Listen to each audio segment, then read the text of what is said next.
And now we're joined by Mohsen. So Mohsen, do you want to introduce yourself? Yeah, my name is Mohsen. I can give you a brief information about myself and Please. then we can start. Yeah. Yeah, sure. I usually consider myself a software engineer with lots of passion toward Android. And this passion pushed me in 2012 to start coding for Android, and I'm doing it up to this point. So also 2017 I moved to Germany and I'm working in Germany until now. Wow. And since then I'm attending all the DroidCons. Amazing. Yeah. So how many years have you attended the DroidCons? I think one or 2 years didn't happen because of Corona, but beside that, all of them. I was All here. of them? Yeah. Wow. So what has changed over the years, and what do you like about them? And what's new? Sorry. You want to know everything. I want to know everything. Yeah. First few years, I was really passionate about the talk, but later I learned that the networking is even more important because every year you see familiar faces and you say, okay, I saw this guy last year. Yeah. Maybe I should go around and say hi. Maybe next year I have to see you again. Yeah. And the community is all around the world, but it's small. You see faces, you see familiar faces every day, and even the Twitter community helps you to find each other, and then you communicate. And after first few years, I found that networking really is fun. So I am enjoying the talks. Yes. But I'm a bit picky. I enjoy the communication more, the networking more. that. We're hearing that a lot, that everyone comes here for the people experience and the talks, but it's really to attend and meet up and get to know people that you interact with online. Yeah, exactly. A little more personally. Yeah, exactly. which is very helpful. So you went to the talks. Which talks stood out for you? Okay, this year is Jetpack Compose. So every talk about Jetpack Compose I just showed up to make sure I'm tracking the trend. But the project that I'm working is SDK, and you prefer not to do trickier stuff in SDK. Yeah. But I at least I keep myself up to date with Jetpack Compose talk, the one by Google, the one by other who are explaining what's happening at compile time and at runtime. But today talk with Ben and his friend, which was joking about Android. That was fantastic. I The love bad that. Android development. Yeah. Definitely watch that recording if you haven't seen it. It's very good. Yeah. That was perfect. Pretty cool. Cool. So you come back every year to DroidCon. What keeps you motivated to come back? For sure, I do not have time to read everything or watch all the tutorials and things like that. So being here, someone talking to you and teaching you stuff, that's the main benefit of being around. That's true. But again, networking, I would say. Yeah. Seeing friends, and because in Berlin we have GDG Berlin, which is a very nice community of Android developers who every month share stuff between each other. Yeah. During Corona, it was online. Now we are back in face-to-face meetings. Nice. But that's the main goal of being around. And I normally inform company beforehand that this 3 days I will be there, even if the app breaks or anything like that. So they know that how eager I am to attend this meeting. Amazing. I love that. You're also engaging in the community yourself. So tell us what you do for the community. Yeah, cool. Thank you for bringing it up. So, during Corona, I missed communication and sharing stuff with people, with my teammates. So that was the point that I said, maybe it's time to find another channel and even reach more people. Because before that I was writing stuff on Medium, but I'm not good at writing. I said, let's maybe find another medium, and I picked YouTube, and I started my YouTube channel. It's called Android Developer Tips, and yesterday it became 1K followers, and I'm super happy. Woo-hoo! Yeah, Congrats. thank you. And I get lots of nice feedbacks, and my goal was to not go hardcore tutorial and explaining how to code, how to set up your project or things like that.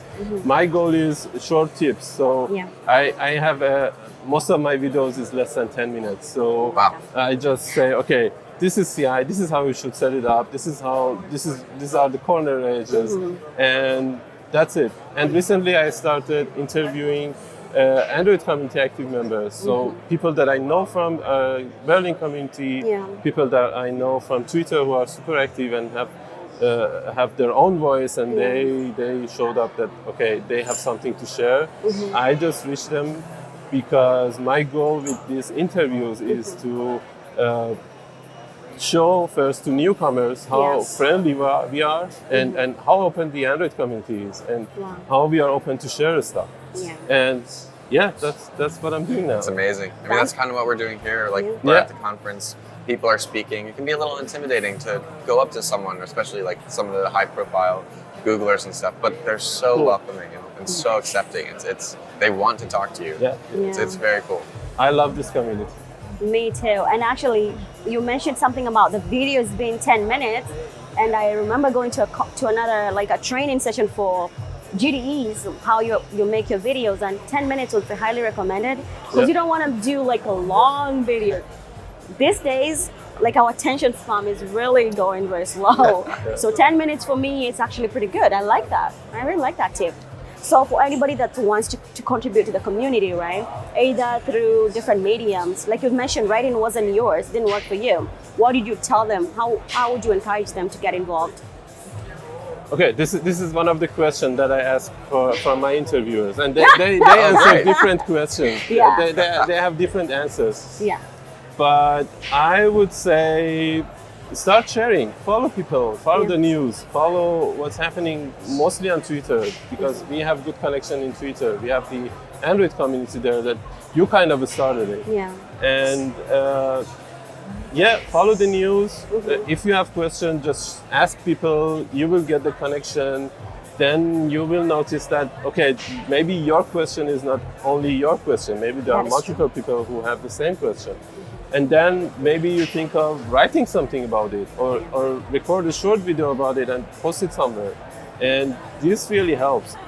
The next level is finding an issue and make maybe a small library, open source library. Why not? So normally I say you are not the only one who facing some issue in this whole world. So there are many people around that may face the same issue, and you can easily help them. A follow-up question. Now that you mentioned about, staying in the news and knowing how things work, we know Android has so many things that come up over time, and it can become very overwhelming, right? And you being in Android for so many years, as you mentioned, do you keep up with the news, not the news, do you keep up with the trends and use them in your company, or you just decide like, let me just lay back a little bit. If it's not broken, it works. How do you consume I that? know where this question is coming from. So Android is changing almost every 2 or 3 months, and there's something new. So I always say you should stay on the surface. And I don't know, there's a new library. You don't need to read everything about it and try to use it. Just know that such a thing exists. And the main goal is to make your company and your app perfect. So if you find something that works for your app, why not just try to use it? But Android has tons of APIs. You don't need to go and become expert in camera API if you're not using camera in your app. That's true. So just know that such API exists and maybe know what's the permissions to use it. But just keep it on the surface. Don't go deep, because we don't have the whole world time. There are tons of people working on this platform, and I even noticed that in Google they are narrowing down their employees working on a niche part of the system. You cannot pick some Android developer and say, okay, do you know everything about the Android? For sure, the answer is no. No, that's a very good answer. I like that. And you can't. It's just not possible because it's too much. Yeah, exactly. But that's okay. Something that we tell people when we get this is use what you need when you need it, and that's part of being aware. But you don't have to learn everything. But I get this feedback from junior developers that they think they cannot start as an Android developer because they don't know everything, and that's 100% correct. So find some use case, jump into it, look for what tools you need to make it happen, and stay in that domain. And maybe in next year move to another company, find another domain, and enjoy it instead of overwhelming and trying to learn everything. I like that because myself, when I started, I actually started just building apps for consumers, but then I got a job building apps for developers, like SDKs too. So it's pretty cool. So it's like a well-rounded world. Okay, 3 words to describe DroidCon. Go. Again? 3 words. 3 words. To describe to summarize DroidCon. Or DroidCon. just summarize. Summarize. Yeah. Fun, Yeah. networking, and getting up to date. Yeah. The last one, I didn't hear the last one? Getting up to date. Getting up to date. Okay. The trends. Oh, I love that. yeah. It was more than 3 though. But we're gonna make an underscore to that. Put a dash. I like Put a that. dash in between. Yeah. That's it. It's 1 word now. Yeah. It's awesome. Are you planning on going to other DroidCons this year? I don't think so because 3 days is too much, Yeah. and I already spent it, and I cannot convince the company again, maybe. But yeah, I think the same people move to different places. Yep. And the DroidCon website shares everything after the event is done, so you don't need to be in London to attend the event. So you will get the video at some times, and if you are interested in the topic, go and see it. But again, don't go and watch everything. You don't have time for it. Yeah. Thank you very much. Thank It's you such so an honor much. speaking to you. Thank you so much. Thanks for having me here. Yeah, it's great to meet you in person finally. We've interacted on Twitter. Thank you so much. Yeah. Thank you. Thank you.